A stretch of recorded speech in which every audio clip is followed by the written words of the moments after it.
sex education really began when one day I freaked out because I saw white stuff in my panties, and so I ran to my mom and I'm like, what's going on, and she says, yeah, that's because you were thinking about boys. So you're gonna get your period, you're gonna bleed, and then these boys, they're gonna have erotic fantasies and they're gonna get erections, and it's gonna be really great for them, but just get some pads. Who do I believe?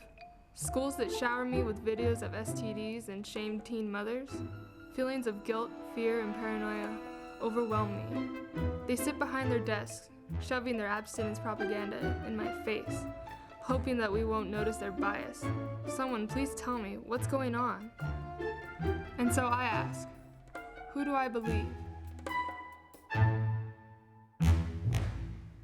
When you get shut down when someone says, you're thinking about boys, that's bad, sex is wrong, just knowing that, there's a reason, there's a political reason why people don't want young people to have information, and the more people tell you no, the more you go out and say, I need to know, tell me now, it's my right, it's my human right to know. I've been learning about sex and women's body and how it functions, which really helps me learn about my body and how I can take care of it, also be prepared in the future if I do have sex. You don't have to believe everything that you see on TV or that you hear. And you have the choice and you can say no. You wouldn't know this if no one would tell you, because not a lot of people talk about this. Not a lot of people tell you about sex and education. I rarely talk about this with my family or friends.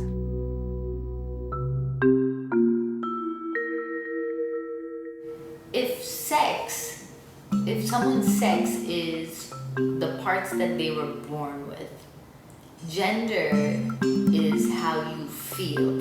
If you really get into the nitty-gritty of the binary of the genitalia, you see that we're not necessarily opposites, but we're complementary and a variation of one human. And then there's, and there's one extreme and the other, female, male. But in reality, there's everything in between also. And what ends up happening is people who vary get thrown into a category, right? I was born a boy, but so what? I don't feel a boy inside. And I don't think nobody should judge me because, I was born differently. No, I was born this way.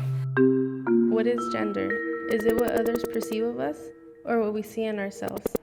If you're a man or a woman and suddenly wake up in the body of the other, what would your mind perceive? Would it throw away a lifetime of what it assumed to be true, or would it hold on regardless of what other people see? Perception is a funny thing. You may look at someone and see a boy pretending to be a girl, but they look at their life and see a girl who used to pretend to be a boy. I bet bravery is one thing they would change, to be able to be who they are without fear. So what is gender? It is a point of great importance that lies in the heart.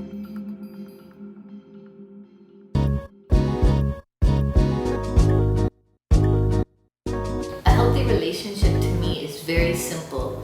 It is when you are with somebody and you walk away from them and either you feel drained or you feel uplifted. This goes for family, this goes for friends, this goes for lovers. If you feel scared to see people, not healthy. I know I'm not in a healthy relationship when my partner is being controlling. I know I'm not in a healthy relationship when there is no communication. I know I'm not meant to be in this unhealthy relationship. I know I'm in a healthy relationship when there is love, trust, good sex, and communication. I am in a happy relationship.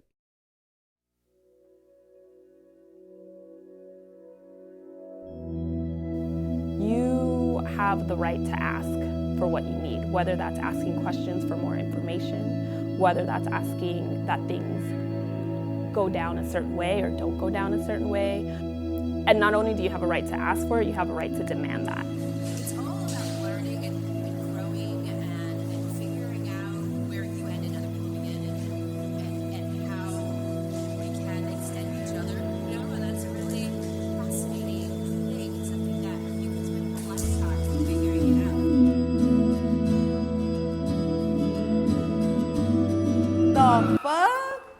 babe, let me hit it. I know you want it. No, I don't want to. If you love me, you would have asked. It's called consent. I'm sorry. I didn't know that bothered you. Next time, I'll ask. So now can I hit that? No.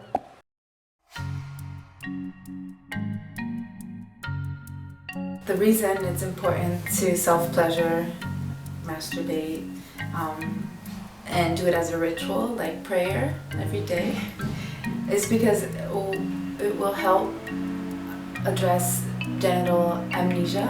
The reason we are shamed out of our sexuality at a young age is that when we're not able to access these parts of our bodies, we have a more difficult time critically thinking, and then we're paralyzed in a sense as a society, to the point that it's hard for us to connect with others and create something together, like a revolution. There's an abundance of ways that I'm told continuously that as a Black woman, pleasure is not for me, but it is something that my body is supposed to be providing for others.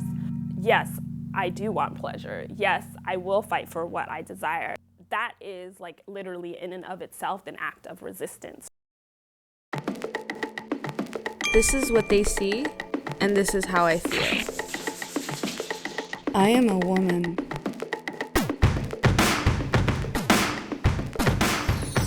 And I dress how I feel. They say I'm thick because I'm beautiful and voluptuous. I choose who to love. Oh yes. I choose who and to they love. say how I feel. I choose who to love. People try to change me, but I stay true to myself. To me, radical sex ed and like where I feel like the strongest or whatever about it is like healing work in reclaiming agency over our bodies. How do we self-heal? Let's figure it out. Let's try it as an option. If it doesn't work, then go to the doctor. But to be told that the only option we have is going to a doctor is part of our training to not question anything and to believe what the authorities tell us. And they're not necessarily telling us information in order to save us or help us, or it's not in our best interest necessarily, because we don't live in a society that really supports humanity, you know, where we're supporting other systems of power. You can still lead a happy life, and it's not gonna look like anything you think it's supposed to look like. It's gonna look like the happiness you want to create for yourself.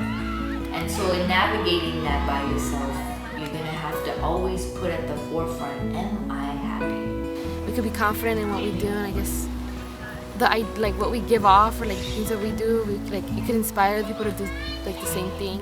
Our generation is different, and we have to fight because a lot of us are oppressed, and we need to stand up for what we believe in. What would happen if a woman told the truth about her life?